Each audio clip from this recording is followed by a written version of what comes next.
సదాశివపేటలో CPI ఆధ్వర్యంలో కేంద్ర మంత్రి అమిత్ షా దిష్టి బొమ్మను దగ్ధం చేశారు.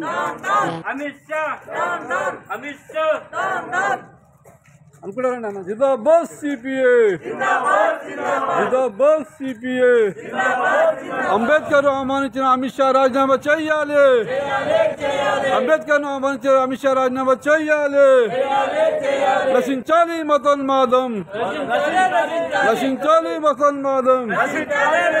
జిందాబాద్ సిపిఐ, జిందాబాద్ సిపిఐ. పార్లమెంట్ లో అంబేద్కర్ ఆహ్వానించిన అమిత్ షా రాజీనామా చేయాలి.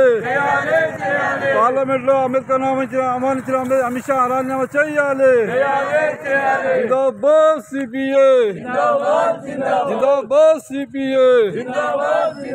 వెడల్పుగానే ఉన్నాం, రైట్ సరిపోతా. జిందాబాద్ సిపిఐ. అమిత్ షా, కేంద్ర మంత్రి అమిత్ షా, కేంద్ర మంత్రి అమిత్ షా రాజీనామా చేయాలి. కేంద్ర మంత్రి అమిత్ షా రాజీనామా చేయాలి. పార్లమెంటులో బాబాసాహెబ్ అంబేద్కర్ ఆహ్వానించిన అమిత్ షా రాజీనామా చేయాలి. కేంద్ర మంత్రి అమిత్ షా రాజీనామా చేయాలి. జిందాబాద్ సిపిఐ, జిందాబాద్ సిపిఐ. అది దిష్టిబాద్ తగలటం అన్న.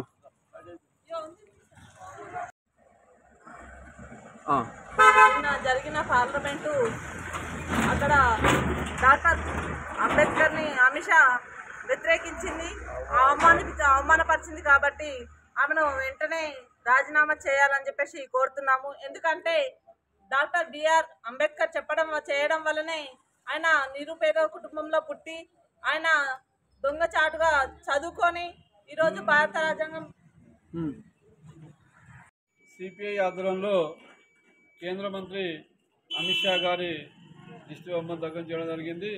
ఎందుకంటే నేను పార్లమెంట్ సెషన్లో బాబాసాహెబ్ అంబేద్కర్ గారిని పదే ఉచ్చరించడాన్ని వ్యతిరేకిస్తూ అమిత్ షా గారు చురుకం చేస్తూ మాట్లాడిన పద్ధతిని సిపిఐ పార్టీ వ్యతిరేకిస్తూ దానికి నిరసనగా ఈరోజు సదాశివపేట పట్టణ సమితి ఆధ్వర్యంలో అమిత్ షా గారి దిష్టి బొమ్మ దగ్గర జరిగింది.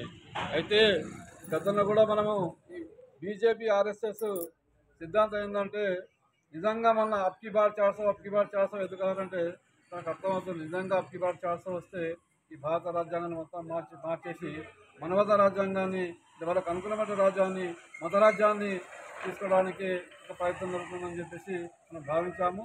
అక్షరాల నిన్న అమిత్ షా అంటే పార్లమెంట్ సాక్షి అమిత్ షా గారు అంబేద్కర్ గారిని అవమానించిన తీరు నిజంగా ఆ తీరు మేము ఖండిస్తూ ఉన్నాం.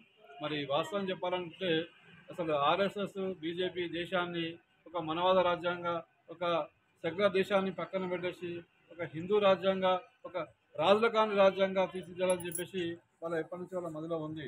అందుకోసం ఈసారి అప్కి బార్ 400 అని చెప్పేసి అన్నారు. కానీ ఇది ప్రజాస్వామ్య దేశంలో వాళ్ళ తగినంత మెజార్టీ రాకపోవడంతో అక్కసు వెళ్ళగక్కి ఇదేంది మళ్ళీ బాబాసాహెబ్ అంబేద్కర్ అని చెప్పేసి ప్రతి ఒక్కరు ఊచేస్తున్నారని చెప్పేసి ఆయన మాట్లాడిన తీరు చాలా నిజంగా దేశానికి ఒక సిగ్గుచేట్లాడారు. ఈ దేశానికి రాజ్యాంగాన్ని అందించిన ఒక బాబాసాహెబ్ అంబేద్కర్ ఆదర్శాలను ఆయన రాసిన కాన్స్టిట్యూషన్ కానీ రాజ్యాంగ పరిధిలో ఈరోజు పేదలు కానీ బహుజనులు కానీ ఈరోజు బీసీలు కానీ ఈరోజు తలెత్తుకొని జీవిస్తుందంటే మన రాజ్యాంగం పుణ్యమే. మరి అంతటి మహానుభావుని కించపరిచే విధంగా అమిత్ షా అయితే మాట్లాడాడు. వెంటనే కేంద్ర ప్రభుత్వము అమిత్ షా గారిని ఆ పదవి నుంచి ఊడగొట్టాలని చెప్పేసి సిబిఐగా డిమాండ్ చేస్తూ రాబోయే కాలంలో ఈ మతవాదులు ఈ రాజ్యాంగం మీద అలాగే సెక్యులర్వాదుల మీద ఇలాగే దాడి చేస్తారు. కాబట్టి తస్మాత్ హెచ్చరిస్తుంటూ అందుకే బీజేపీ ఆర్ఎస్ఎస్ను ఈ దేశంలో వాళ్ళు ఇంకా పాగా వేయడానికి అంటే సెక్యులర్ విధానాన్ని పూర్తిగా ఎత్తేయడానికి ప్రయత్నం చేస్తున్నారు.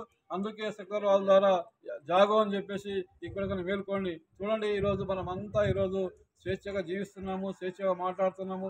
మనకు అన్ని రకాల స్వేచ్ఛ ఉందంటే ఈరోజు బాబాసాహెబ్ అంబేద్కర్ రాసిన రాజ్యాంగ పుణ్యమే. అలాంటి అంబేద్కర్ గారిని ఈరోజు అవమానించడం అంటే నిజంగా ఈరోజు దేశానికి మనందరికీ సిగ్గుచోటు, దుర్దినం అని చెప్పేసి సిపిఐగా భావిస్తుంది. మొత్తం తక్షణ మీకు హెచ్చరిక. ఎందుకంటే రాబోయే కాలంలో ఇలాంటి ప్రయత్నం ఎన్నిసార్లు రాజ్యాంగాన్ని కానీ అంబేద్కర్ కానీ సెక్యులర్ వాదులను కానీ మీరు అవమానించిన మీకు అడ్డుగా ఈ కమ్యూనిస్ట్ పార్టీ మీకు మీ ఆట సాగనివ్వదని చెప్పేసి హెచ్చరిస్తున్నాం.